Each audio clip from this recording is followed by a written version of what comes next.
ईश्वर की कृपा से जगत में उपस्थित सभी जीव जंतुओं, वनस्पतियों और प्राणियों का कल्याण हो। तो श्रोताओं, आज मैं प्रकृति में होने वाले परिवर्तन और उनसे उत्पन्न होने वाले रोगों के और उन रोगों के द्वारा हमारे शरीर में होने वाले प्रभाव के बारे में चर्चा करने जा रहे हैं। बात इस प्रकार है कि प्रकृति में होने वाले जलवायु परिवर्तन का सीधा प्रभाव हम मनुष्यों पर पड़ता है। ये बात आप लोग मानते हैं कि नहीं मानते हैं? जिसके चलते मनुष्य प्रत्यक्ष या अप्रत्यक्ष रूप से अनेक प्रकार के रोगों से ग्रसित हो रहा है। आज हम एक ऐसे ही अप्रत्यक्ष रोग की चर्चा करने जा रहे हैं जो दिखाई तो नहीं देता पर हमारी खुशियों पर ग्रहण लगाता है, जिसका नाम है मानसिक तनाव।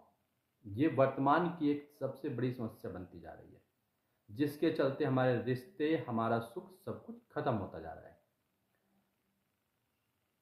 तो मानसिक तनाव से केवल परेशानी ही नहीं होते हैं, मानसिक तनाव से केवल हम परेशान ही नहीं होते हैं, बल्कि ये जो मानसिक तनाव है ये अन्य प्रकार के रोगों के लिए उत्प्रेरक का भी काम करता है। उत्प्रेरक का कार्य का मतलब है श्रोताओं कि ये दूसरे रोगों को जन्म देने के लिए प्रेरित करता है, दूसरे प्रकार का। जैसे हमारे बीपी को बढ़ाना, शुगर लेवल को बढ़ा देना, इस प्रकार की अनेक समस्याओं को बढ़ाने के में ये सहायता करता है मानसिक तनाव। आज हर व्यक्ति मानसिक तनाव से ग्रसित है, ये बात भी आप समझ रहे होंगे। कोई ना कोई व्यक्ति किसी न किसी प्रकार से मानसिक तनाव से ग्रसित है और सबको लगता है कि मेरी जिंदगी में बहुत परेशानी है और तनाव है, जिसे समझने वाला मेरे सिवाय कोई नहीं है। ये भावना जो होती है ये सबके अंदर आती है कि मेरा जो तनाव है, जितनी परेशानी मुझे है, इस परेशानी को कोई दूसरा समझ ही नहीं सकता है सिवाय मेरे। और इस सोच के कारण मनुष्य अपना व्यवहार बदल लेता है और बिना बात के क्रोध करने लगते हैं, चिड़चिड़ाहट करने लगते हैं, चिड़चिड़ाहट भरी बातें करने लगते हैं, दूसरों को बात बात पर कोसने लगते हैं, अच्छी बातों पर भी झंझनाने लगते हैं। छोटी सी बात बोल देते हैं तो घर में लोगों को लगता है कि ये हमें एक ताने जैसे रूप में उसका उत्तर देते हैं, रिप्लाई करते हैं ना। होता है ना, सभी के घरों में होता होगा इस तरीके से, या सभी के जीवन में इस तरह की चीज़ें देखने को मिलती हैं, जिसके चलते खुद तो परेशान होते ही हैं, जो तनाव में है खुद तो परेशान होता ही है और साथ ही साथ अपने चाहने वालों को भी परेशान करता है। क्यों? क्योंकि चाहने वाला अब सोचता है कि ये क्यों परेशान है, वो उससे बात करना चाहता है, लेकिन वो तनावपूर्ण व्यक्ति उसके सही सवालों का, सही प्रश्नों का भी ऊट पटांग तरीके से जवाब देने की कोशिश करता है, प्रतिक्रिया स्वरूप जवाब देता है, जिससे वह जो उसको चाहने वाला व्यक्ति है वो भी परेशान रहने लगता है। इस प्रकार आप अपनी जिंदगी के खूबसूरत पलों को खोते जाते हैं, जबकि वही खूबसूरत पल वास्तविक जिंदगी है जिसे ईश्वर ने आपको जीने के लिए भेजा है। लेकिन आप मानसिक तनाव के चलते उन सुखों को नहीं ले पा रहे हैं जिसके लिए वास्तविकता ने ईश्वर को आपको इस धरती पर भेजा है कि आप उस सुख को आनंदित लीजिए जाकर के, जिसे मैंने सजाया और संवारा है। पर हम ऐसा नहीं कर पाते हैं।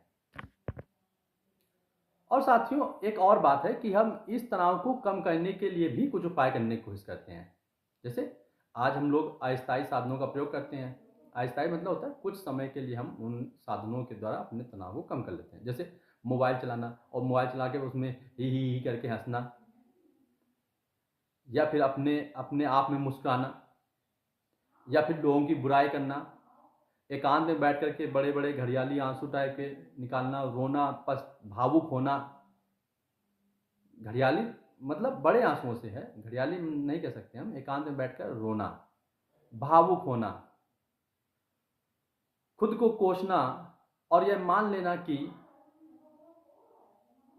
मैं बना इसीलिए हूं, मेरी शक्ल ही ऐसी है ना।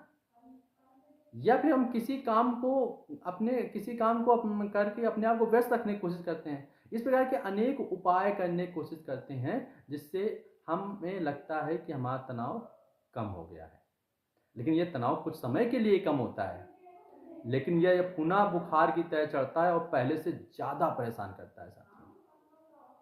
इसलिए मानसिक तनाव को समाप्त करने के लिए स्थायी साधनों का प्रयोग करें। अब पूछोगे गुरुजी कौन से स्थायी साधन है वो, है ना, सबका प्रश्न ना, कि बताओ गुरुजी कौन से वो साधन है। तो मैं बताना चाहता हूँ, पहला साधन है, अगर आप पढ़ना जानते हैं, अगर आप पढ़ना जानते हैं तो किताबें पढ़ें। अब ऐसा बिल्कुल ना करें कि गुरुजी ने बोला है किताबें पढ़ें तो आप खोजने लगे तुरंत तनाव कैसे कम करें, जिंदगी में खुश कैसे रहें, जैसी किताबें खोज खोज करके पढ़ने की सोच रहे हैं, ऐसा ना करें, बल्कि सामान्य कहानियों की किताबें पढ़ें, जैसे धर्मवीर भारती, मुंशी प्रेमचंद, कबीर दास आदि आदि लेखों की। इससे आपकी समझ और सहनशीलता बढ़ेगी और जीवन जीने का नजरिया बदलेगा। गुरुजी अगर किताब पढ़ना नहीं जानते हैं तो दूसरा तरीका है, योगा करें और मन को शांत करने का प्रयास करें, और योग द्वारा सकारात्मक विचारों को पैदा करें तथा सहनशीलता बढ़ाएं, अपने जीवन के जीने का तरीका बदलें। ये आप योग के द्वारा बेहतर तरीके से कर सकते हैं। इसके अलावा और भी क्या कोई रास्ता गुरुजी? तो मैंने कहा बिल्कुल एक रास्ता है, एकांत में बैठकर खुली आंखों से चिंतन करें।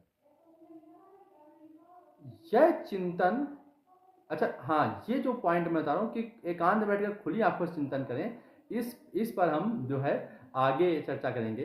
तो आज के लिए साथियों इतना ही है, और मैं कोशिश करूंगा कि आप इन मूल मंत्रों का उपयोग करके अपनी जिंदगी को खुशहाल बनाएंगे, जिसके लिए आपको ईश्वर ने भेजा है। ईश्वर हमारे सभी श्रोताओं पर अपनी दया दृष्टि बनाए रखें, उनका कल्याण करें, यही मेरी ईश्वर से विनती है। जय हो साथी।